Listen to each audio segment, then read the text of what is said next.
Quaid-e-Azam Muhammad Ali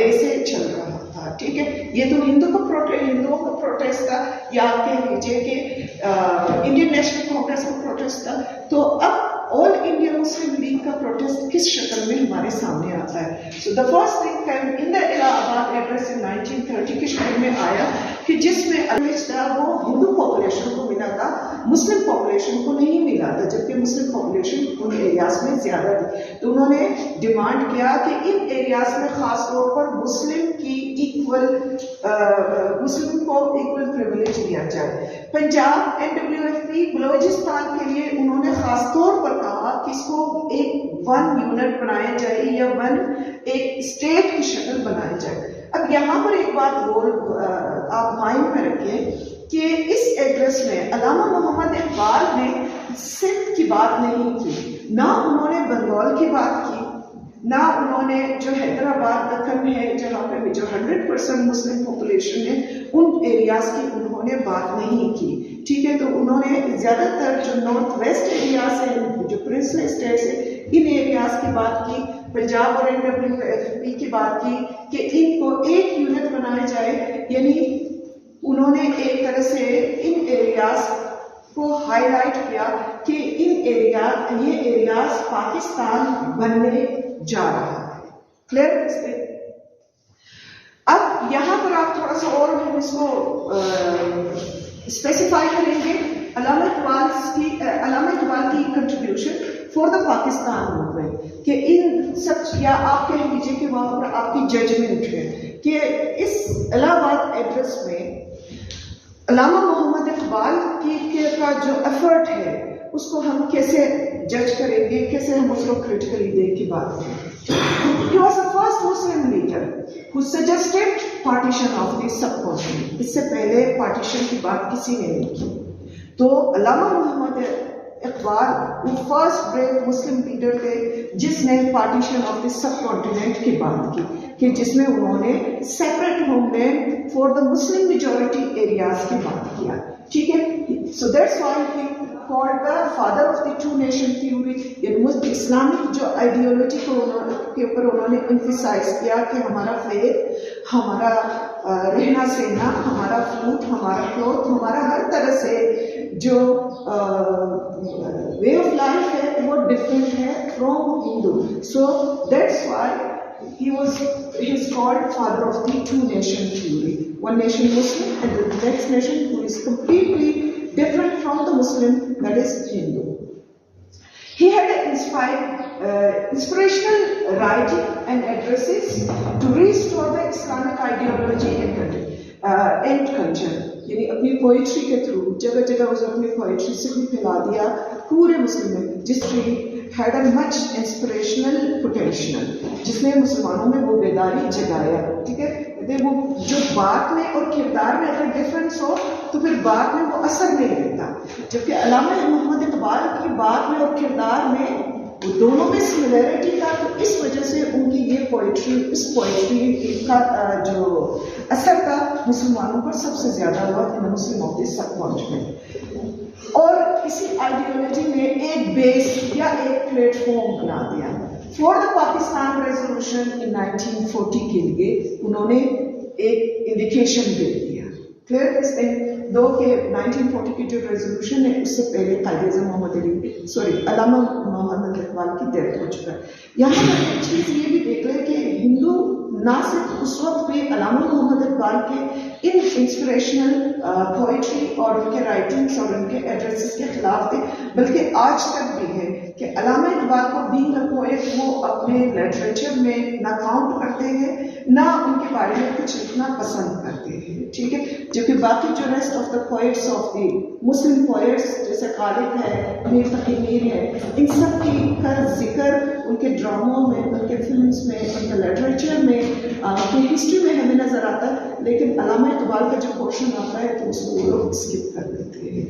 The reason is why کہ this man was the true leader and the first man who proposed the two nation theory, جس نے separate homeland کی بات کی. ٹھیک ہے, so that's why he came in the sense of the nationhood. یہاں سے یہ کیمپین چل رہا تھا مسلم کی طرف سے, جو کہ ایک پیسفل کیمپین تھا,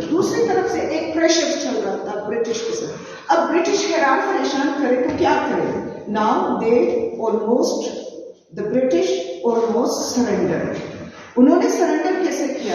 انہوں نے کہا کہ ہم ایک راؤنڈ ٹیبل کانفرنس ہے ہیلڈ کرنے جا رہے، منعقد کرنے جا رہے. راؤنڈ ٹیبل مینس کہ ایز دا ٹیبل کی جو راؤنڈ مطلب ہے it is going circle, no ending, there is no end of the circle اور دا راؤنڈ شیپ. تو اس کا مطلب یہ ہے کہ اس ٹیبل پر جو بھی بیٹھے گا سارے ان کے اوپینینس، ان کے رائٹس، ان کی آئیڈیالوجی کا احترام کیا جائے گا، ان کو ایک کنسیڈر کیا جائے گا. تو کسی کو سپیریئر کسی کو انفیریئر کنسیڈر نہیں کیا جائے گا. So that's why they called this conference named given as a round table conference in London. انہوں نے کیا